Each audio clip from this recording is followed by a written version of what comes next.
Hello विद्यार्थीगण, मैं श्री कश्यप एक बार पुनः भारत दर्पण चैनल के माध्यम से आप तमाम विद्यार्थी का स्वागत करता हूं। आज है जनसंख्या का सिद्धांत, जनसंख्या का नीति।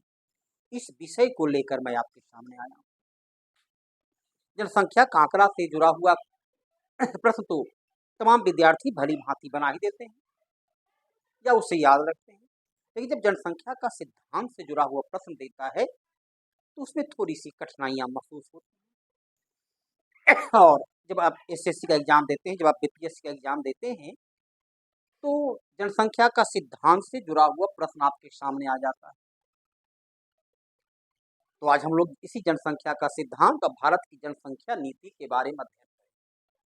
लेकिन इससे पहले यदि आप वीडियो को सब्सक्राइब नहीं किए तो कर दें, और सबसे महत्वपूर्ण है, जो सब्सक्राइब किए हैं वो ही वीडियो देखते कहाँ हैं।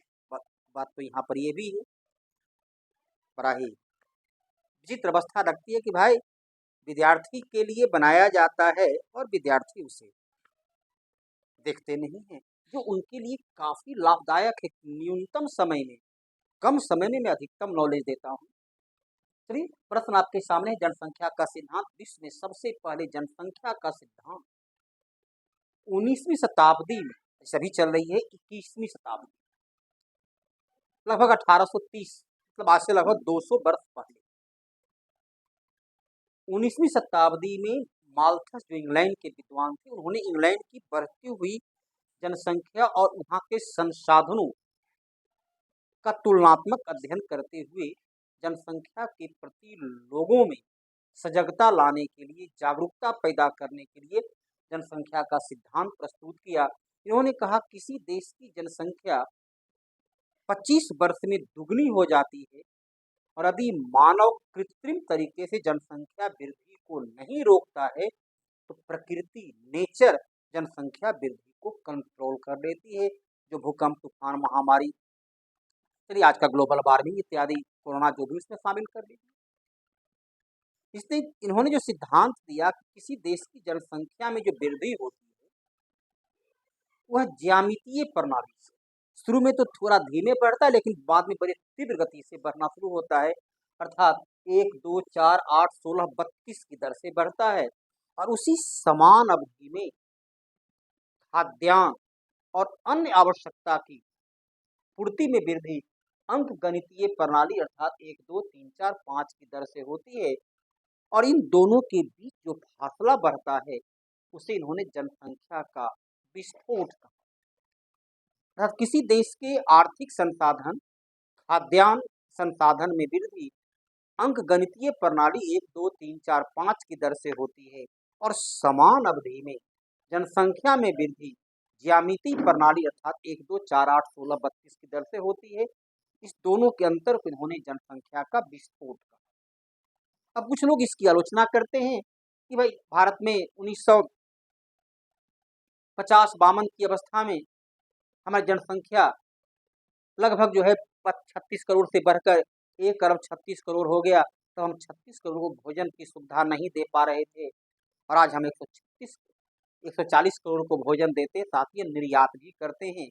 तो खाद्यान्न और जनसंख्या का ये सिद्धांत जनसंख्या विस्फोट पर लागू होता नहीं। लेकिन सिर्फ खाद्यान्न ही नहीं, यदि अन्य संसाधनों को देखें तो हमारे देश में गरीबी, बेरोजगारी, भुखमरी, कुपोषण जैसी विभिन्न समस्याएं तो कहीं न कहीं जनसंख्या विस्फोट की ओर ही इंगित करता है। उसके पश्चात हम देखते हैं कि आता है अनुकूलतम जनसंख्या सिद्धांत, जिसे ऑप्टिमम थ्योरी ऑफ पॉपुलेशन के नाम से जानते हैं। ये कहता है किसी देश की जनसंख्या में वृद्धि 3 स्टेज से, 3 चरण से गुजरती है। फर्स्ट स्टेज में जन्म दर और मृत्यु दर दोनों ऊंचा होता है। आप आज से लगभग 70-80 मैंने आजादी के पूर्व के जो लोग जीवित थे उनका यदि सर्वेक्षण करें अपने गांव में, जो 2, 4, 5, 10 है, तो प्रत्येक घर में देखिएगा एक फुटबॉल या वॉलीबॉल का टीम तैयार हुआ होगा। अलग बात है कि जीवित जो है वह कबड्डी का टीम या लॉन टेनिस का टीम के रूप में ही रह गया हो, जिंदा 2, 3, 4 ही रहे हो।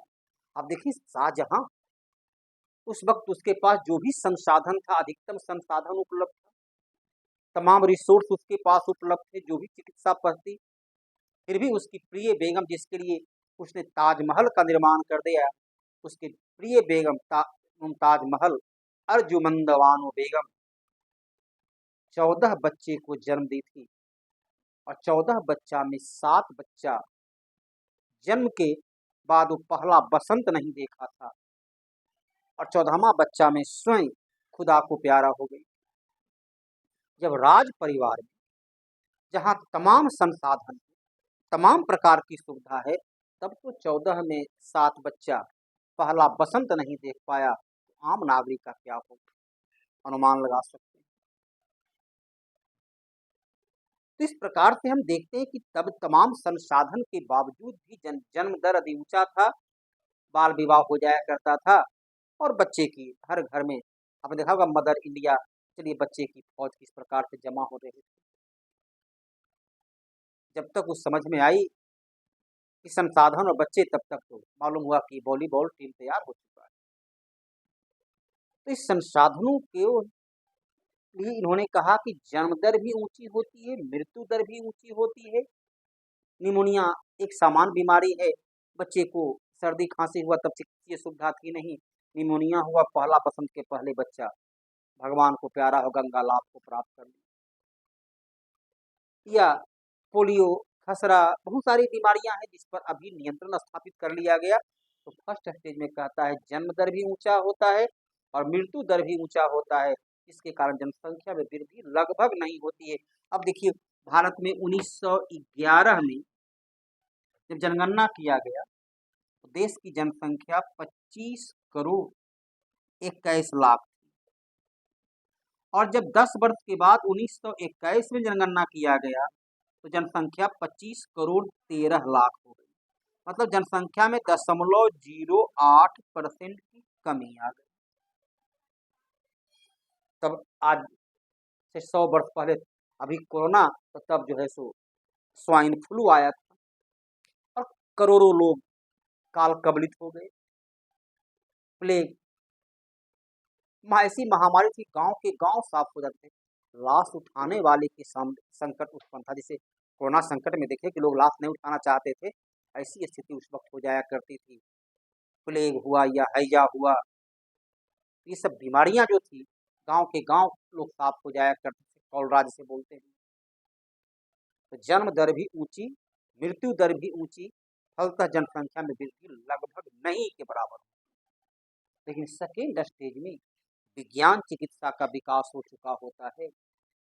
विभिन्न प्रकार की बीमारियां, पोलियो, मलेरिया, टीबी, हैजा, ये तमाम बीमारी पर पूर्णतः नियंत्रण प्राप्त कर ली जाती है। निमोनिया, खसरा और बच्चे की से लेकर के मृत्यु दर को रोक देते हैं या कम कर देते हैं। कंट्रोल मृत्यु, जिसका जन्म हुआ तो मरना है ही, तो मृत्यु दर को नियंत्रित कर लेते हैं। लेकिन अज्ञानता, अशिक्षा, धार्मिक अंधविश्वास, इन कारणों से जन्म दर ऊंचा होता है। फलतः सेकेंड स्टेज में जनसंख्या में तीव्र गति से वृद्धि होती है। भारत का जन्म दर जो है हम देखते हैं 19.2 है और मृत्यु दर 7.8 है। तो जन्म दर और मृत्यु दर का ये अंतर ही जनसंख्या वृद्धि के लिए सबसे प्रभावी उत्तरदायी तत्व होता है। तो सेकेंड स्टेज में विज्ञान चिकित्सा के जगत में क्रांतिकारी प्रगति के कारण मृत्यु दर को पर तो प्रभावी नियंत्रण, हमारा मृत्यु दर जो है America, Japan, Germany, France, Italy जो विश्व के विकसित देश है उसके समकक्ष है, लेकिन जन्म दर काफी ऊंचा है।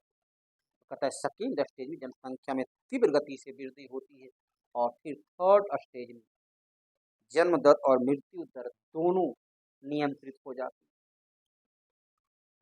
थर्ड स्टेज में जन्म दर और मृत्यु दर दोनों नियंत्रित हो जाती है। तो परिणाम ये होता है कि थर्ड स्टेज में जनसंख्या वृद्धि नहीं होती है। तो वर्तमान समय में भारत इसी सेकेंड स्टेज से गुजर रहा है। उसके बाद आया इष्टतम जनसंख्या सिद्धांत। इष्टतम जनसंख्या सिद्धांत कहता है कि किसी देश की जनसंख्या का अनुपात और संसाधन का अनुपात इस प्रकार से हो जहां प्रति व्यक्ति आय, उन संसाधनों का भी हम सदुपयोग करें, उन संसाधनों का हम अधिकतम दोहन करें या सर्वोत्तम दोहन करें, तो प्रति व्यक्ति आय उच्चतम स्तर पर पहुंचे। तो जनसंख्या इतना हो जहाँ संसाधनों का उपयोग करके वहाँ की प्रति व्यक्ति आय अधिकतम की जा सकती है, उसे कहा गया इष्टतम जनसंख्या का सिद्धांत। उसे क्या कहा गया? उसे कहा गया इष्टतम जनसंख्या का सिद्धांत। इस प्रकार से इष्टतम जनसंख्या कैनन के द्वारा दिया गया। ये सिद्धांत किसने दिया था? तो कैनन के द्वारा इस सिद्धांत का प्रतिपादन किया गया। ये कहता है कि संसाधन और जनसंख्या का ऐसा अनुपात हो जहाँ प्रति व्यक्ति आय अधिकतम हो, उसे कहते हैं इष्टतम जनसंख्या सिद्धांत। अर्थात किसी देश की जनसंख्या ऐसा ही होनी चाहिए जहाँ संसाधनों का हम अधिकतम प्रयोग करके अपनी आय को अधिकतम कर सकते हों। ये तीसरा सिद्धांत हो गया। भारत सरकार स्वतंत्रता की प्राप्ति के पश्चात ही जनसंख्या पर नियंत्रण के लिए प्रभावी कदम उठाने के बारे में कार्य किया, लेकिन निर्णय की अभाव, राजनीतिक इच्छा शक्ति का अभाव, जनता की अज्ञानता, लोकतंत्र का गलत इस्तेमाल, ये तमाम कारण रहा तो सिद्धांत लागू हुआ। भारत दुनिया का पहला देश था जिसने 1953 में जिसने 1953 में परिवार नियोजन, जनसंख्या नियंत्रण, परिवार कल्याण कार्यक्रम को अपनाया। हम दो हमारे दो, मम्मी पापा के हम दो, दो बच्चे की हस्ती से कटे जिंदगी मस्ती से, पहला बच्चा जल्द नहीं दूसरा बच्चा, पहला बच्चा अभी नहीं दूसरा बच्चा, क्या है? पहला बच्चा अभी नहीं, पहला बच्चा जल्द नहीं, पहला बच्चा जल्द नहीं दूसरा बच्चा भी नहीं, तीसरा बच्चा कभी नहीं। इस प्रकार के कई स्लोगन का प्रयोग किया गया ताकि लोगों में जागरूकता पैदा हो, लेकिन यहाँ उसका प्रभाव नहीं पड़ा और जन्म दर ऊंचा बना रहा। जनसंख्या में बड़ी तीव्र गति से वृद्धि होती गई। लेकिन देखिए पड़ोसी देश चीन, जहां 1979 में वन फैमिली वन चाइल्ड, 1979 के पहले चीन में भी प्रति परिवार औसत 4 बच्चे हुआ करते थे, एवरेज 4 बच्चे। 1979 में उसने वन फैमिली वन चाइल्ड लागू किया और जनसंख्या का प्रभाव, जनसंख्या नियंत्रण हुआ। देखते हैं अभी का रिपोर्ट है कि भारत की जनसंख्या चीन से आगे हो चुकी है। तब वो हमारे दुगना जनसंख्या वाला देश हुआ करता था, आज हम उसको क्रॉस कर गए हैं। 2014 में उसने जनसंख्या नीति में परिवर्तन किया, क्योंकि वन फैमिली वन चाइल्ड, माँ पिता एक और बच्चे, माँ पिता 2 बच्चे, वहाँ वृद्ध लोगों की संख्या में अत्यधिक वृद्धि हुई। चीन की जनसंख्या को बूढ़े लोगों का देश कहा जाने लगा। परिणाम ये हुआ वहाँ भी एक परिवार 2 बच्चे को अनुमति दी गई। 1979 में चीन ने लागू किया, इच्छा शक्ति का परिचय दिया, सख्ती से उसे लागू किया और वहाँ वह प्रभावी रह गया। लेकिन भारत ने 1953 से जनसंख्या नीति को लागू किया, लेकिन कोई प्रभाव नहीं पड़ा। उसके बाद वर्ष 2000 ईस्वी में भारत ने एक बार पुनः नई जनसंख्या नीति को घोषित किया, जिसमें यह निर्धारित किया गया कि प्रजनन दर अर्थात प्रत्येक 1000 माता पर अधिकतम 2100 बच्चे का जन्म हो। लेकिन बच्चे जब 2011 में गणना हुई तो बच्चे का जन्म 2700 आया। अर्थात यहाँ ये नीति भी आज़ादी के इन 53 वर्ष के बाद बनाया गया नीति में भी, जबकि शिक्षा का विकास काफी हद तक हो चुका था, ठीक है, पूर्णतः साक्षर नहीं थे, तो शिक्षा का विकास हो चुका था, जागरूकता हो चुकी थी, फिर भी जनसंख्या यहाँ निर्धारित किया गया। शिशु मृत्यु दर 1000 बच्चे जन्म ले तो उसमें जो पहले ही बसंत देखने के पूर्व भी मरने की दर है अधिक, वो भी एक जनसंख्या वृद्धि कारण है। पता नहीं बच्चे का यदि हम एक ही बच्चे रखते हैं यदि उसकी खुदा न खास्ते मृत्यु हो जाए तो ये जो प्रश्न चिन्ह आता है वो जनसंख्या की वृद्धि को बढ़ावा देता है। वहाँ हमारी चिकित्सा व्यवस्था इतनी बेहतर हो, टीकाकरण की प्रबंध हो, माँ बच्चे की चिकित्सीय सुविधा उपलब्ध हो, ताकि अधिकतम 1000 बच्चे में 30 बच्चे या उससे कम मृत्यु दर को रखा जाए। मातृ शिशु दर, मातृ मृत्यु दर 1 लाख बच्चे, माँ जब बच्चे को जन्म दे तो उसमें अधिकतम 100 बच्चे माँ को ही मृत्यु हो। जन्म मृत्यु दर गर्भ पंजीकरण की व्यवस्था हो, किसका जन्म किसकी मृत्यु कब गर्भाधारण हुआ, तो सारा 80% से अधिक बच्चे का कम से कम जन्म सरकारी हॉस्पिटल या जो भी उसके डिस्पेंसरी है वहाँ उसका जन्म हो, ताकि उसकी सही जांच परीक्षण किया जा सके। साथ ही राष्ट्रीय जनसंख्या आयोग का गठन किया जाए। राष्ट्रीय जनसंख्या आयोग जो जनसंख्या के संबंध में तमाम प्रकार का नीति योजना का निर्माण करे 14 वर्ष तक के बच्चे को निःशुल्क शिक्षा, जो सर्व शिक्षा अभियान के तहत, ताकि बच्चे में साक्षरता, बच्चे की शिक्षा, तो बच्चे जो भविष्य के, जो देश के नागरिक बनेंगे, तो इसके प्रति जागरूक होंगे। तो नई जनसंख्या नीति वर्ष 2000 ईस्वी में घोषित किया गया। विद्यार्थीगण, आपको जानकर हैरत होगा कि 2011 ईस्वी में ऑस्ट्रेलिया सरकार का विधिवत नारा रहा कि पहला बच्चा माँ का, दूसरा बच्चा पिता का, तीसरा बच्चा राष्ट्र के लिए पैदा करो। ठीक है, कितना भी आप विज्ञान टेक्नोलॉजी का विकास करें, सोफिया कंप्यूटर को बना करके आप जो है उसे नागरिकता दे दें और तमाम प्रकार की होटल में सोफिया के माध्यम से तमाम प्रकार का कार्य संचालन करें, लेकिन उस सॉफ्टवेयर को बनाने वाला भी तो कोई इंजीनियर आदमी चाहिए। बिना मानवीय पूंजी का विज्ञान टेक्नोलॉजी का विकास नहीं कर सकते हैं। संसाधनों का अनुकूलतम प्रयोग तो के लिए जनसंख्या चाहिए। ये उत्पादन का एक महत्वपूर्ण स्रोत। ऑस्ट्रेलिया और अन्य विकसित देशों में जनसंख्या में वृद्धि दर इतनी घट गई है, वहाँ का अब लगता है उन देशों को यदि जनसंख्या में इसी प्रकार की कमी होती गई तो संसाधनों का हम सदुपयोग नहीं कर पाएंगे और हमारी देश का विकास अवरुद्ध होगा। जर्मनी जैसे देशों में देते हैं वीर माता पुरस्कार, जो महिला अधिक से अधिक बच्चे को जन्म देती है उस माँ को वीर माता पुरस्कार दी जाती है। एक तरफ कुछ ऐसे यूरोपीय देश हैं जहाँ जनसंख्या में लगातार वहाँ मृत्यु दर 7.8 है, तो जन्म दर जो है 7.2 है, अर्थात 100 में 78 मरते हैं, 72 ही जन्म ले रहे हैं। वहाँ का संसाधन का सदुपयोग करने के लायक जनसंख्या नहीं। एक तरफ भारत जैसे देश है जहाँ जनसंख्या में तीव्र गति से वृद्धि हो रही है। देश की जितनी समस्याएं हैं, गरीबी, बेरोजगारी, कुपोषण, अशिक्षा, वो तमाम का कारण है बढ़ती हुई जनसंख्या। जनसंख्या का सदुपयोग यकीनन तौर पर हो सकती है और हो भी रहा है। यही कारण से सदुपयोग हुआ, तब तो हम 36 करोड़ को भोजन देने में सक्षम नहीं थे। 140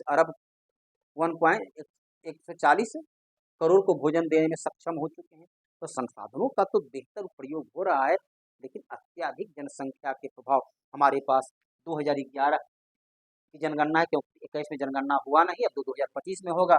हमारे पास 2.43% की विश्व का भूभाग है, जनसंख्या 17.5%। ये जनसंख्या का अत्यधिक बोझ कृषि का जोत का आकार छोटा हो रहा है, जिससे भारत के लोग गांव में रहते हैं और कृषि जोत घटता जा रहा है।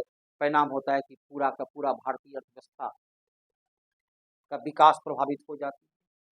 ये कुछ जनसंख्या का सिद्धांत से जुड़ा हुआ क्वेश्चन। उम्मीद करते हैं कि ये पढ़ाई आपको, ये सिद्धांत से आप काफ़ी लाभान्वित होंगे। यदि ध्यान से इसको पढ़ेंगे, सुनेंगे, समझेंगे, इसका लाभ आपको प्रत्येक एग्जाम में मिलेगा। उम्मीद करते हैं कि पढ़ाई बेहतर लगी होगी।